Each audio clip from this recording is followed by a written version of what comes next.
A delegation of the Meghalaya SSA Schools Association, under the leadership of its president Aristotle Rymbai, had met the Deputy Chief Minister of Meghalaya, Prestone Tynsong, on the 1st of December 2022 to discuss and demand the release of pending salary of teachers working under the SSA scheme.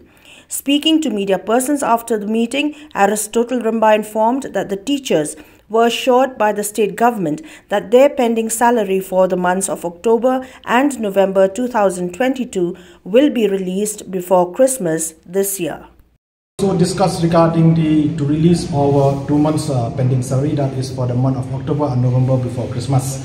So Deputy Chief Minister in the presence of the Secretary Education Sir Ambrose informed us that yesterday there was a meeting between the Education Department and the Finance Department. And from the Finance Department, they have made a commitment to release our 2 months salary, October and November, before Christmas.